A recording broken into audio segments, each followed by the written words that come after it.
गुरु प्रकाश जी, आप रिस्पॉन्ड करें। नहीं, ये बिल्कुल इनका मोडस ऑपरेंडी उनका अंदाजे बयां है, कोई बात नहीं, कोई तर्क नहीं है, कोई तथ्य नहीं है। हाँ, नहीं, कोई तर्क नहीं है, कोई तथ्य नहीं है, तो भ्रमित करो, दिशाहीन कर दो डिबेट को।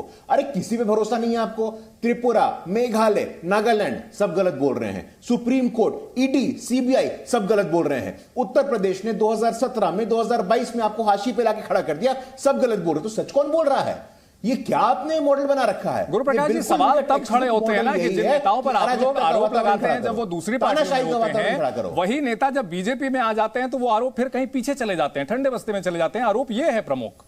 नहीं, यदि आपको लगता है, आपने भी कहा और मैं चुनौती के साथ कहता हूं कि यहां हवाबाजी करने के बजाय आपके पास विकल्प है। आर्टिकल 226 में हाईकोर्ट जाइए ना, एविडेंस लेकर के। किसने रोका है आपको? सिर्फ हवाबाजी करना है, आधारहीन बात करनी है और डिबेट से मुद्दे को भटकाना है। कोई मुद्दा नहीं है आपके पास। शुद्ध रूप से अराजकता फैलाना चाहते हैं, शुद्ध रूप से परिवारवाद फैलाना चाहते हैं, तानाशाही की बात करते हैं, पार्टी में तानाशाही चलाएंगे, पार्टी में लोकतंत्र का पालन नहीं करेंगे और लोकतंत्र को बचाने की बात करेंगे। प्रकाश जी, हम आपसे उम्मीद कर रहे थे कि पॉइंट टू द पॉइंट आप आंसर करेंगे। विरोधियों पर सवाल खड़े करने से जो आरोप लगे हैं उस पर जो है तर्क देना बहुत जरूरी है। हम फिर चाहेंगे आपके पास लौटेंगे। रीना गुप्ता जी, सवाल यह है कि अगर आपकी पार्टी कट्टर ईमानदार है, मनीष सिसोदिया के खिलाफ कोई सबूत नहीं है, इसके अलावा सत्येंद्र जैन के खिलाफ भी कोई सबूत नहीं है, तो सत्येंद्र जैन 9 महीने से जेल में क्यों हैं? मनीष सिसोदिया को राहत क्यों नहीं मिली? फिर से सवाल दोहराता हूं कि दिल्ली के खजाने को आबकारी की नीति की वजह से नुकसान कितना हुआ? देखिए चंदन जी, जो दिल्ली में पॉलिसी थी वो ही पॉलिसी पंजाब में चल रही है और वहां पे 40% जो है टैक्स में बढ़ोतरी हुई है। पहली बात। दूसरी बात, मैं गुरु प्रकाश जी से ये पूछना चाहूंगी। आप गुरु प्रकाश जी से ना पूछे, मैंने जो सवाल पूछा है मैम उसका आप आंसर कर दें प्लीज। सर, पूछना तो पड़ेगा जी। आप देखिए, वो सवाल मैं पूछ लूंगा। कल बिल्कुल क्लियरली रीना जी, मैंने जो सवाल पूछे, सत्येंद्र जैन जी जेल में क्यों है 9 महीने से? दिल्ली के खजाने को कितना नुकसान पहुंचा? जैसे ही सत्येंद्र जैन को जमानत मिलने का टाइम आया, जज ने बोला कि जमानत मिलने वाली है, गुरु प्रकाश जी ने अर्जी लगा दी कि हमें ये जज पसंद नहीं है, जज को चेंज करिए।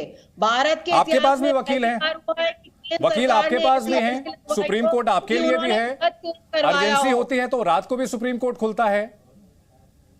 सुप्रीम कोर्ट ने कहा कि आप पहले सारे लोअर कोर्ट्स में जाइए, उसके बाद सुप्रीम कोर्ट में आइए। सुप्रीम कोर्ट से ही जमानत मिलेगी, लेकिन तब तक समय लग जाएगा। Process becomes the punishment. यही तो ये लोग चाहते हैं। प्रतिस्पर्धा तो देश में ये होनी चाहिए ना कि हम बढ़िया से बढ़िया स्कूल बनाएं, हम तुमसे अच्छा अस्पताल बनाएं। वो नहीं करेंगे।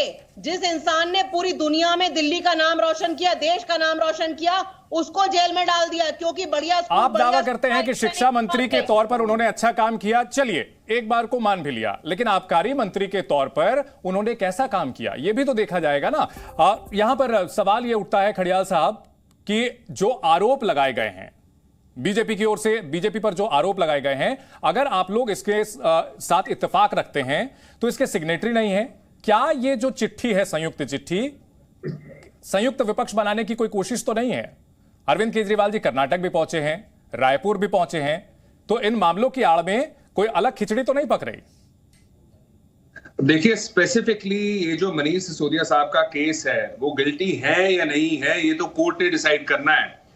फैक्ट ऑफ द मैटर ये है कि एनफोर्समेंट डायरेक्टरेट ने कहा है कि जो पैसा लिकर पॉलिसी स्कैम में बना था वो आम आदमी पार्टी ने गोवा कैंपेन में यूज किया जी। दूसरा फैक्ट है कि जब लिकर पॉलिसी बन गई थी तो उसके बाद इन्होंने उसको रिपील क्यों कर दिया, खारिज क्यों कर दिया अगर कुछ गलत नहीं था? और क्या आम आदमी पार्टी से एक सवाल है हमारा, क्या जो दिल्ली में लिकर पॉलिसी थी, क्या आपने सिमिलर पॉलिसी पंजाब में इंप्लीमेंट की है? सवाल है हाँ या ना। क्या सिमिलर पॉलिसी मेकर्स हैं, सिमिलर मोडस ऑपरेंडी यहाँ है हाँ या ना? अगर है तो अगर दिल्ली की लेकर policy has come to question तो यहाँ पे भी सवाल उठने चाहिए पंजाब में। अब आ जाते हैं भारतीय जनता पार्टी के पैटर्न। अब देखिए, ये गिल्टी है या नहीं है तो कोर्ट डिसाइड करेगा। इनको राहत नहीं मिली, इनकी सीबीआई रिमांड भी एक्सटेंड हो गई है। अगर ना कुछ किया होता तो रिमांड ना मिलती। और जो जहां तक रिकवरी की बात हो रही है साहब, मैं एक चीज बता दूं, मैं खुद वकील हूं, मैं पंजाब हाईकोर्ट में, सुप्रीम कोर्ट में प्रैक्टिस करता हूं।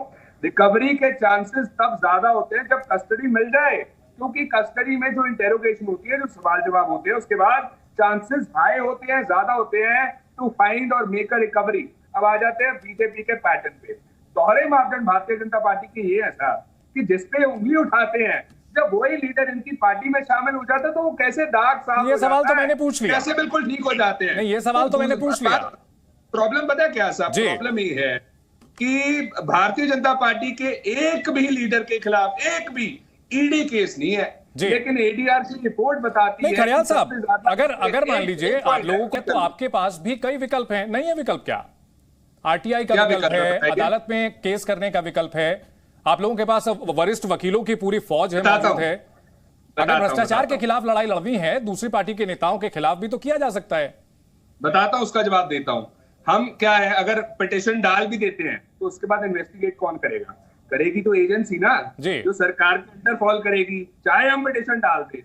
तो साफ बात यह है कि जो पैटर्न हम दिखा रहे हैं कि इतने ऑपोजिशन पार्टी के लीडर्स के खिलाफ कोई ऐसी ऑपोजिशन पार्टी नहीं, लेकिन आपकी बात जो है इससे तो ऐसा लग रहा है कि हमारी जो एजेंसीज है पूरी तरह से कॉम्प्रोमाइज्ड है। यहाँ पर जो है सत्ताधारी पार्टी के अलावा किसी की कोई सुनवाई नहीं है। किशोर तिवारी जी, बस एक पॉइंट बोल रहा हूँ। ठीक है, खड़ियाल साहब आपके पास लौटूंगा। किशोर तिवारी जी, बस कंप्लीट कर लो। मैं एक सवाल पूछ लेता हूँ। देखिए प्रॉब्लम सिर्फ इतनी है। हर्षदीप मुझे पूछ लेंगे। खड़ियाल साहब मैं लौटूंगा आपके पास। डेमोक्रेटिक रिफॉर्म कहती है सबसे ज्यादा केसेस भारतीय जनता पार्टी के एमपीज और एमएलए के खिलाफ पेंडिंग है, सबसे ज्यादा। ठीक है, लेकिन एक भी ईडी आईटी सीबीआई तो फिर तो बहुत गंभीर सवाल उठते हैं। फिर तो आप तो सवाल खड़े कर रहे हैं। ठीक है, बहुत गंभीर मुद्दा आप उठा रहे हैं किशोर तिवारी जी। एक मिनट साहब लौटेंगे आपके पास जी। किशोर तिवारी, अरे जीतने से ये जस्टिफाई नहीं होती चीज। ठीक है खड़ियाल साहब, एक बात किशोर जी तो करो यार, बोले किशोर जी। देखो हर्षदीप क्या बोलने का, नहीं किशोर तिवारी शिवसेना उद्धव गुट के हैं। खड़ियाल साहब अपने साथियों पर जो है गोली ना दागे। समझ गया। ठीक है किशोर तिवारी जी। अरे हर्षदीप हर्षदीप मुझे एक फंक्शन में जाना है तो करके मैंने जी किशोर जी बोले माफी। अरे आपके धैर्य की बहुत तारीफ करूंगा सर। बुजुर्ग है हमारे, बोलिए जी। अरे गुरु प्रकाश, तुम तो मेरे अनुज हो। अब मेरे अनुज को मैं एक ही सवाल करता हूँ। रीना गुप्ता को तो बहुत बोल रहे थे, अब मैं बताओ पिछले 9 साल में किसी बीजेपी नेता का भ्रष्टाचार तुमको दिखा क्या? किस पे तुमने प्रोसिक्यूट किया क्या? जो लोग तुम्हारे पास आए उन पे भी नहीं किया। तुम्हारे फंक्शनिंग में प्रॉब्लम है, तुमको सत्ता का मदमस्त आ गया है। गुरु प्रकाश जी, ये लोग बराबर नहीं है। तुम तो बहुत अच्छे प्राध्यापक आदमी हो, लेकिन महाराष्ट्र में मैंने नजदीक से देखा, चोर तो बाहर है और सुनी सुनाई बातों पे 13 महीने जेल में रखे। नहीं तो क्या हमारी भारत की कानून व्यवस्था, किशोर जी, क्या भारत की कानून व्यवस्था इतनी पूरी तरह से गई गुजरी है कि सिर्फ सत्ताधारी पार्टी की सुनती है? फिर आप लोग जब एमवीए में थे तब आप लोगों ने जितनी कार्रवाइयां की थी, इसका मतलब है कि किसी की और की सुनवाई नहीं हुई? नहीं, उस वक्त आप लोग भी मदमस्त थे। अरे भाई, जितने राज्य जहां पर विपक्षी पार्टियों की सरकार है वो सब भी मदमस्त हैं। इस तरह पूरे स्ट्रक्चर पर सवाल कैसे खड़े कर सकते हैं सर? नहीं, राजनीति में भ्रष्टाचार है जी, और मोदी जी उसका उखाड़ के फेंक रहे हैं, उसके लिए तो हम साथ में हैं। लेकिन क्या है, सिलेक्टिव कार्रवाई के हम खिलाफ है और विपक्ष को बिल्कुल समाप्त करने के लिए अगर ईडी का और सीबीआई का यूज करते हैं तो गुरु प्रसाद तुम इंटरनली विरोध करो। मुझे मालूम है तुम्हें बोलने का स्वातंत्र नहीं है, तुम 9 साल में 2 बार ही मिले मोदी जी को, मुझे सब मालूम है। वहां पर सब अब लोकतंत्र तो किशोर तिवारी जी, बाला साहेब ठाकरे ने कहा था, बहुत उनका मशहूर डायलॉग है कि मैं अपनी पार्टी में लोकतंत्र वगैरह में बिलीव नहीं करता। तो शिवसेना आंतरिक लोकतंत्र को लेकर के सवाल खड़े करने के लिए सही पार्टी नहीं होगी सर? नहीं, वो हमारा स्टाइल है जी। हाँ, जैसे हम उखाड़ देते हैं। आपका हुआ तो स्टाइल है, दूसरे का हुआ तो तानाशाही है। ये कैसी बात हुई सर? नहीं, वो लोग है ना सोंग करते हैं ना, वो बोलते हैं हम प्रजातंत्र में विश्वास रखते। अरे हमारे तरीका बोलो ना कि हम उखाड़ देते करके, तो उखाड़ ही देते। ठीक है, और हम सत्ता में आएंगे तो और उखाड़ेंगे ना, हमको छोड़ने वाले थोड़ी है। ठीक है।